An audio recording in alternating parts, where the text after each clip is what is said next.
우수상. 절망의 늪을 건너 새 소망을 품다. 푸르른 5월처럼 한창 꿈도 많고 젊고 예쁠 나이 22세. 나는 K대 3학년에 재학 중이었다. 대학 1, 2학년 과정을 대인관계도 좋고 성실하게 지내서인지 대학 3학년 때 학과를 대표하는 여자 부학회장에 추대됐다. 그리고 이 빛나는 시절 나에게 병도 찾아왔다. 대학 졸업 후 대학원에 진학하여 더 많이 공부하고 학생을 가르치는 교사가 되는 것이 꿈이었던 나는 내 미래를 위한 노력을 아끼지 않았었다. 시골에서 상경한 나는 가정 형편상 매우 적은 용돈으로 학교 생활을 해나가야 했는데 하루에 한 끼 정도만 먹으며 생활을 했었고 그 한 끼마저도 적은 돈으로 배를 채울 수 있는 새우 과자가 전부일 때도 있었다. 과도한 학업 양과 신체 활동에 비하여 영양 상태는 매우 부실했을 때에 조현병을 처음 알게 됐다. 정확히 15년 전 중간고사가 시작될 무렵인 6월 중순쯤이었다. 여느 때와 같이 기숙사에서 샤워를 끝내고 학과 사무실로 향하고 있었다. 학술 대회 개최 준비와 중간고사 준비로 열을 올리고 있었던 것으로 기억한다. 그런데 이게 웬일인가? 소위 말하는 망상에 사로잡혀 이미 급격히 상태가 나빠져 있었던 나는 그것을 전혀 인지하지도 못하고 있었다.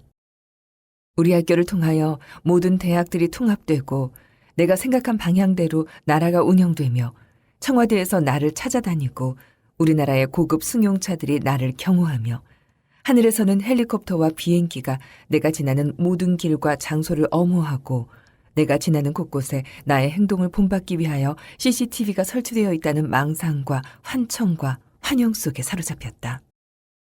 갑작스러운 나의 이상 행동으로 학교에서 연락을 받은 가족들이 나를 데리러 왔다.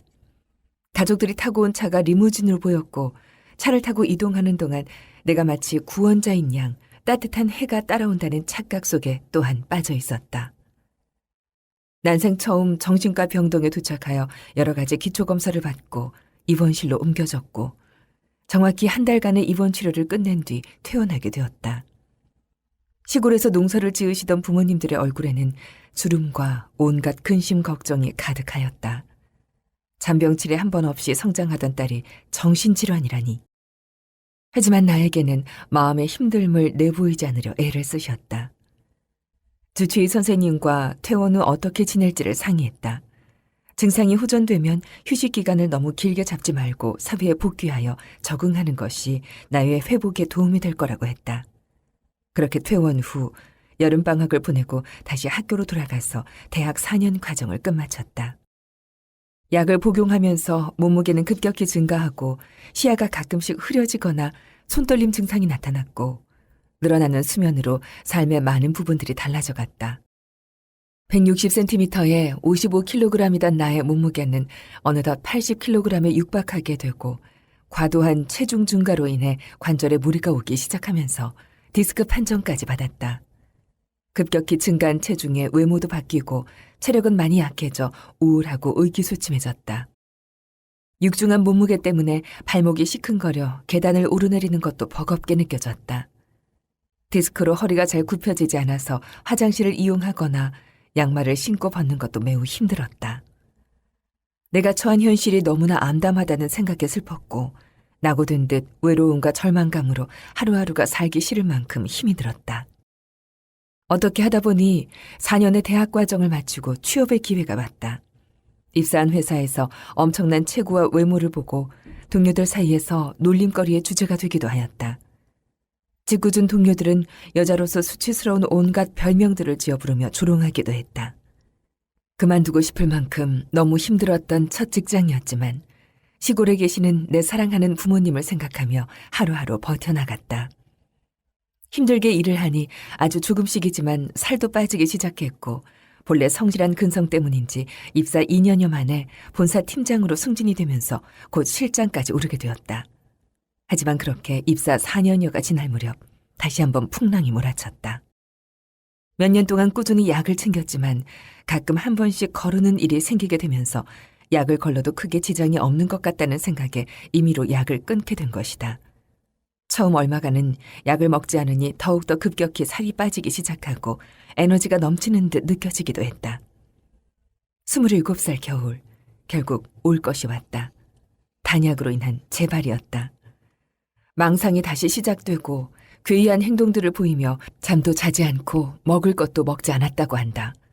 조현병 발병 당시에는 특히 본인은 인지하기 어려운 것 같다. 본인의 망상들을 망상이라 여기지 않기 때문이다. 그렇게 가족들 손에 이끌려 병원으로 다시 입원 치료가 시작됐다. 다시 한 달의 입원 기간을 거쳐 퇴원을 할 때는 처음 퇴원할 때의 모습처럼 뚱뚱한 체격으로 돌아와 있었다. 약이 바뀌면서 얼굴에 여드름 같은 뾰루지가 잔뜩 나고 변비도 매우 극심했다. 바뀐 약의 불편함을 겪고는 상의하에 처음 처방받았던 약을 다시 먹기 시작했지만 결혼 청년기에 한창 나이였던 나는 변해버린 외모에 또 한 번 어둠의 늪에 빠지는 것 같았다.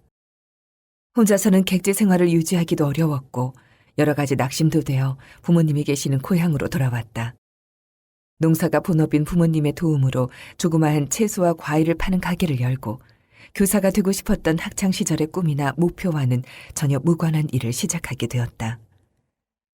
활동량이 많은 직업이라 살이 빠지면서 어느 정도 외모도 돌아오게 되었고 작은 가게긴 하지만 직업을 가지고 성실히 일하는 모습을 보고 맞선이 들어왔다.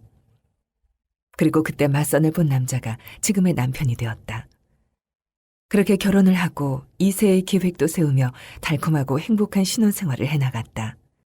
복용 중이던 정신과 약물이 태아에게 기형을 유발할 수도 있어 주치의와 상의 후 약을 끊고 준비하던 그때 내 인생에 커다란 풍랑이 다시 한번 찾아왔다. 약을 끊고 3개월쯤 지나 사랑하는 남편과 나의 아이를 임신함과 동시에 재발이 찾아왔다. 재발로 인해 다시 약물을 투여하는 과정이 태아에게 좋지 않은 영향을 줄 수 있어 결국 아이를 포기해야 했고 이미 증상이 나빠져 있던 당시에 나는 그것이 어떤 건지 슬픔도 잘 인지하지 못했었지만 증상이 호전되고 다시 나를 찾았을 때는 슬픔과 괴로움에 눈앞의 현실을 받아들이기 힘들었다. 퇴원 후에는 많은 것이 달라져 있었다. 시댁에서 신혼살림이 모두 내쫓기고 꿈만 같았던 내 신혼집은 온데간데 없어졌다.